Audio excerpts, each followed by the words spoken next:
saya dari Institut Agama Kristen Negeri Tarung, dan saya akan juga menjelaskan mengenai teori belajar sibernetik yang diampu oleh Bapak Dr. Baginda Stompo MPDK. Di sini saya akan menjelaskan teori belajar sibernetik. Teori belajar sibernetik merupakan suatu perkembangan dari teori belajar kognitif yang menekankan peristiwa belajar sebagai proses internal yang tidak dapat diamati secara langsung dan terjadinya perubahan kemampuan yang terikat pada situasi tertentu. Hakikat manajemen pembelajaran berdasarkan teori sibernetik ini adalah usaha guru untuk membantu siswa mencapai tujuan belajarnya secara efektif dengan cara memfungsikan unsur-unsur kognisi mahasiswa, terutama unsur pikiran untuk memahami stimulus dari luar melalui proses pengolahan informasi. Kegiatan proses informasi terdiri dari beberapa bagian, yaitu yang pertama, mengumpulkan dan menghadirkan informasi, yang kedua, menyimpan informasi, yang ketiga, mendapatkan informasi dan menggali informasi kembali, ingatan pada saat dibutuhkan. Komponen pemrosesan informasi diolah menjadi 3 berdasarkan perbedaan fungsi, kapasitas, bentuk informasi, serta proses terjadinya lupa. Ketiga informasi tersebut adalah yang pertama yaitu sensory receptor, yang kedua yaitu working memory. Yang kedua ini juga terdiri dari 2 bagian.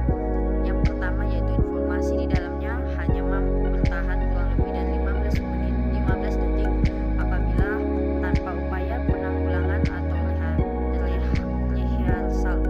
Yang kedua, informasi dapat disandi dalam bentuk yang berbeda dari stimulusnya aslinya.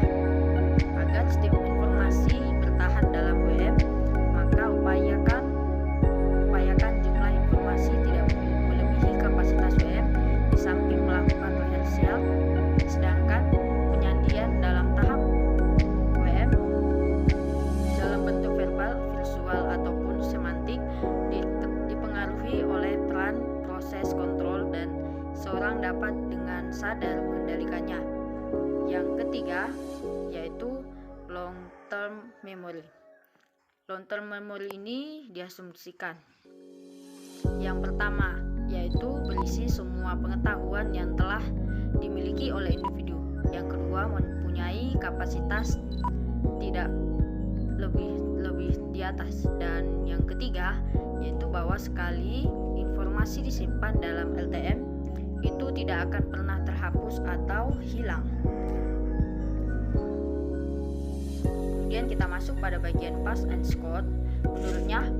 Menurut mereka pendekatan yang diusulkan oleh Pass and Scott itu sama dengan pendekatan humanistik. Namun cara berpikirnya yang menyeluruh tidak sama dengan heuristik, dan berpikir menyeluruh adalah berpikir yang cenderung melompat ke dalam langsung ke gambaran lengkap sebuah informasi. Menurut mereka mereka mengatakan bahwa agar proses belajar berjalan seoptimal mungkin, bukan hanya cara kerja otak kita yang perlu dipahami, melainkan juga lingkungan yang mempengaruhi mekanisme ataupun itu harus diketahui.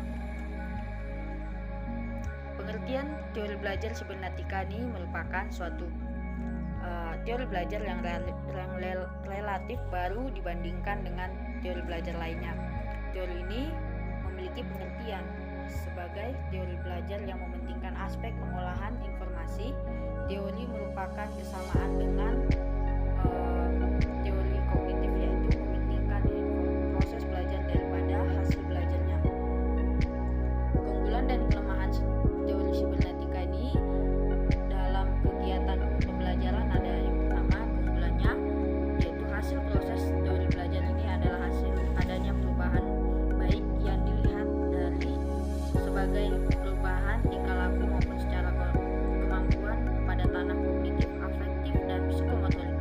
Yang kedua, isi proses belajar teori ini adalah sistem informasi yang diperoleh melalui pengalaman akan suatu kejadian